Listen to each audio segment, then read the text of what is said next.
Каналға қош келдіңіздер. Бүгін «Керемет ғасыр», «Великолепный век» сериалында Шах-Сұлтанды, «Листопад» сериалында Ферхундені сомдаған керемет сұлу актриса Денис Чакыр жайлы айтатын боламыз. Актрисаның зәулім сарайы қай жерде және түрік сұлуының күйеулері кім баяндайтын боламыз. Егер сізге канал ұнаған болса, бізбен бірге осы каналда қалып, қолдап, жазылуды ұмытпаңыз. Денис Чакыр 1982 жылы 31 желтоқсанда Түркияның ең ірі қалаларының бірі Анкарада дүниеге келген. Оның отбасы іс жүзінде көптеген басқа түрік отбасыларынан ерекшеленбейді. Өте қарапайым отбасы болған. Түрік сұлуына келетін болсақ, мектеп жылдарында өнермен айналыса бастағанын атап өткен жөн. Жасөспірім кезінде Денис өзінің туған мектебінде қойылған әуесқой қойылымдар арасында сахнаға шыға бастайды.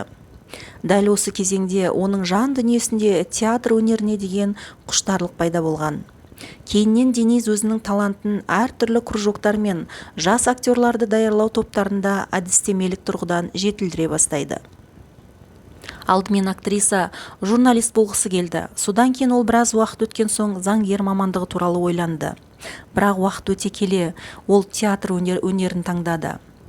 Барлық күмәндарды жоққа шығарып, түрік сұлуы Анкара мемлекеттік консерваториясының театр бөліміне құжаттарын тапсырып, содан кейін ол актерлік өнердің қыр-сырын түсіне бастайды. Оқу орнын бірнеше жылдан кейін тамамдайды. Алайда Денис Чакыр бұл нәтижемен тоқтамады. Ары қарай мемлекеттік театр өнері университетіне оқуын жалғастырады. Актрисаның алғашқы кәсіби рөлі жарнамалық роликтерден келеді. Сонымен қатар студенттік жылдары біздің бүгінгі кейіпкеріміз түрік фильмдерінде эпизодтық кейіпкерлерді ойнады. Және қосымша түрік радиостанцияларының бірінде жұмыс жасады. Даусының жағымды тембрінің арқасында оған радио тыңдаушылары ғана тез ғана ғашық болғанымен қатар, әртүрлі түрік телеарналарының назарын аударды. Актриса 2004 жылы телехикаядағы алғашқы үлкен рөлін сомдады. Осы кезеңде Денис Чакыр егер әйел болса фильмінде кішігірім кейіпкерлердің бірін ойнап жүрген болатын. Бұл жоба оған ерекше танымалдылық әкелмеді, бірақ соған қарамастан түрік сұлуының бейнесі экрандарда жиі пайда бола бастады. 2005-2006 жылдары Анкараның талантты тумасы тағы 2 телевизиялық жобада пайда болды. Екі сүйіктінің арасында және міне менікі мини сериалдары. Бұл кезеңде актриса өзін тек мелодрама жанрында ғана емес, сонымен қатар комедияда да керемет көрсете білді. Көптеген мақтау пікірлерге және Денис Чакырдың сыртқы деректеріне қарамастан, аталған сериалдар актрисаға нақты танымалдылық әкелмеді. Ол өз үшін жаңа рөлдерді іздеуді жалғастыра берді. Сонымен қатар қосымша модель ретінде жұмыс жасады. Экрандық рөлдер болмаған кезде ол театрда сәтті өнер көрсете берді. Оның кейбір жұмыстары нағыз хитке айналды. Актрисаның қатысуымен өткен 2 спектакль, тіпті беделді түрік сыйлығы Афифе және Садры Алышек сыйлықтарына ұсынылды. Сол жылдары Денис Чакыр театрлық қатты үлкен марапаттарға ие болған жоқ, бірақ оны көпшіліктің бірте-бірте тану фактісі рөл ойнады. Актриса өзін және жаңа қызықты бейнелерді іздеуді жалғастыра берді. Бір күні ол іздегенін тапты.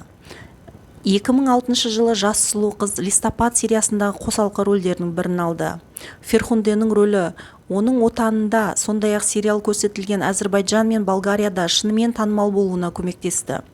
Ол үшін актриса драма сериясындағы 2-ші пландағы үздік актриса номинациясы бойынша телевизиялық сыйлық алды. Жазушы Решат Нуридің кітабына сәйкес қойылған бұл жобаны түрік көрермендері қатты жақсы көрді. Сондықтан көп ұзамай Денис нағыз жұлдызға айналды. Ол көшеде таныла бастады. Сонымен қатар түсірілім туралы көптеген жаңа ұсыныстар ағылып түсе бастады. 2009-2010 жылдары Денис Чакыр 2 түрлі фильмде ойнады. Біріншісі 40 картинасы кассада сәтсіздікке ұшырады және сыншылардың теріс бағаларын алды. Бірақ бір жылдан кейін шыққан драмалық таспа қалайсың керісінше нағыз хит болды және актрисаға көптеген мақтау пікірлерін әкелді. Осының арқасында кейінгі жылдары Денис Чакыр жаңа биікке қол жеткізді. 2011 жылы актриса Ифет лирикалық фильмде басты рөлді сомдады. Бұл фильмде ол кедей такси жүргізушісін жақсы көретін кедей отбасынан шыққан қызды ойнады. Бірақ жас жігіт үйленуді ойламайды. Ол байып, кедейліктен аулақ болғысы келеді. Досының үйлену тойынан кейін мас Джемил Ифетті зорлайды. Бірақ таңертең кешірім сұрайды және оның қолын сұрайды. Өмір Ифет арманындағыдай болмайды.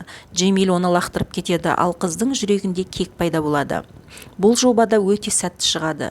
Дениз өзін супер жұлдыз ретінде танытты және сәл кейінірек Түркияның ең әдемі қыздарының бірі беделді Forbes журналының нұсқасы бойынша құрметті атағын алды. Бірақ әрине Чакр филмографиясындағы керемет ғасыр сериясы бар. Тарихи дастанда Дениз ұлы Сүлейманның тағы бір әпкесі Шах Хубан Сұлтанның рөлін сомдады. Бұл кейіпкер таспаның 3-ші маусымда ғана пайда болады. Оны провинциядан Стамбулға гаремде толыққанды үй иесі болған Хүреммен күресу үшін арнайы шақырады. Айта кету керек, қалған сұлтаншалармен айырмашылығы Шах көрермендердің сүйіктісі, сұлтаншаны тәкаппарлығы үшін сынаған наразы адамдар болса да, көпшілігі оны әлі де жақсы көрді. Бұл әлемге танымал болған «Великолепный век» фильмде Денис Чакр өзі өте әдемі әйел болуымен қатар, жалғыздық пен өмірге қанағаттанбау сезімін жасыратын суық және мақтаншақ сұлтаншаның бейнесін бейнелей алды. Тарихи дастандағы роль Чакрға әлемдік даңқ әкелді. Жобаның 3-ші маусымның түсірімі аяқталған кезде ол өз отанында да, одан тыс жерлерде де талантты актриса мәртебесіне ие болды. Дениз өзін дауысы керемет жұлдыз ретінде де таныта білді. Кунг-фу панда, темір адам және басқа жобалардың кейіпкерлері түрік тілінде Чакр дауысымен сөйлей бастады. Денис Чакр Түркияның қазіргі тарихындағы ең танымал актрисалардың бірі. Оны Европаның әр түкпірінде көрермендер біледі және жақсы көреді. Әйгілі керемет ғасыр сериясының 3-ші маусымында актриса пайда болғаннан кейін Дениздің көптеген жанкүйерлері ТМД елдерінде де пайда болды. Осы уақытқа дейін актриса түрік режиссерлары арасында үлкен сұранысқа ие. Керемет мансаптан айырмашылығы Дениздің жеке өмірінде мақтанатын ештеңе жоқ.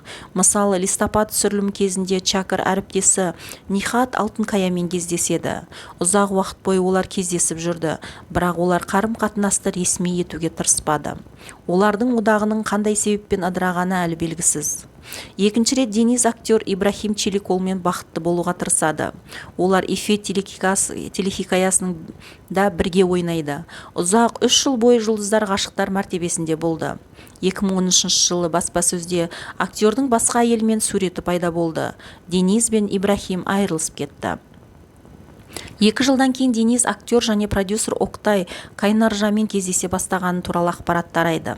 Ол Денизден 17 жас үлкен және бұрын некеде болған. Мүмкін бұл қарым-қатынасты қызметтік роман деп атауға да болатын шығар. Өйткені ол Октай мен Денис ерлі-зайыптыларды ойнаған «Мафия әлемді басқара алмайды» бірлескен жобасында жұмыс істеген кезде басталды. Алайда біраз уақыттан кейін актерлар олардың қарым-қатынасы аяқталғанын растады. 39 жастағы Дениз өзінің Инстаграм парақшасында жаңа кадрлармен жиі бөліседі. Жұлдыз бос уақытында суретке түскенді ұнататыны белгілі. Жанкүйерлер оны жиі мақтап, оның жұмысына да өзіне де риза екенін білдіріп тұрады. Көптеген желі қолданушылары Денизге жеке өмірін құра алмағаны үшін ашық түрде жанашырлық танытудан тартынбайды. Сүйіктілерінің опастығынан аман қалған Чакр өзі қарым-қатынас сенімге негізделетін үлкен отбасын тапқысы келетінін жасырмайды. Түрік актрисасының Ибрахим Челикол және Октай Кайнарчамен сәтсіз қарым-қатынастарынан кейін Денис Чакр ақыры өзінің шынайы махаббатын кездестіргеніне сенімді. Бұқарат ақпарат құралдары актриса өзінің сәнді және сүйікті үйінің суреттерін InStyle Home журналының беттерінде Босфорға қарайтын суреттермен бөлісіп, жанкүйерлерінде жағымды жағынан еске салып тұрады. Денис жиі саяхаттайды, жанкүйерлерімен араласады және театр мансабында белсенді. Алайда Түркияның өзінде актриса жұлдыз ретінде ғана емес, жанжалды тұлға ретінде де танымал. Рас, оның Белгехан Байкалмен қарым-қатынасы белгілі болғаннан кейін, Дениз өзінің мінез-құлқын басқаруды үйренеді. Көптеген атақты жанкүйерлер кәсіпкермен қарым-қатынас басталғаннан кейін, Денис Чакр өте жақсы болғанын және оның үйлену тойындағы суреттері бұған айқын дәлел екенін атап өтті. 2023 жылы түрік актрисасы мен Байкал мырза отбасын құрды. Шишли ауданының мэриясында қарапайым үйлену тойы өтті. Оған тек ең жақын және қымбат адамдар қатысты. Кейбір қонақтар жаңа үйленгендерге қарап қуаныштың көз жасын ұстай алмады. Шынында да жас жұбайлар бірге керемет және өте үйлесімді көрінді. Салтанатты рәсімде Белгихан Байкал галстук пен қара рең беретін көкшіл түсті костюмді таңдады. Денис Чакыр ұзын ашық жеңді шапанмен және жалаңаш арқасымен ақ үйлену көйлегін киді. Актриса шашты бос қалдыруды жөн көрді, себебі актрисаның табиғи сұлулығы өзіне керемет жарасымды. Керемет рөлдерді сәтті алып шыққан актрисаға алдағы уақытта да тамаша туындылармен қуанта беруін тілейміз. Бөлісетін ойларыңыз болса, комментарияға жаза кетіңіздер. Құрметті көрермен, каналым ұнаса, алдағы уақытта да жіберіп алмау үшін подписаться бастырмасын басып, лайк басып қолдап отырыңыздар. Алда көптеген жұлдыздардың өмір жолдары баяндалатын болады.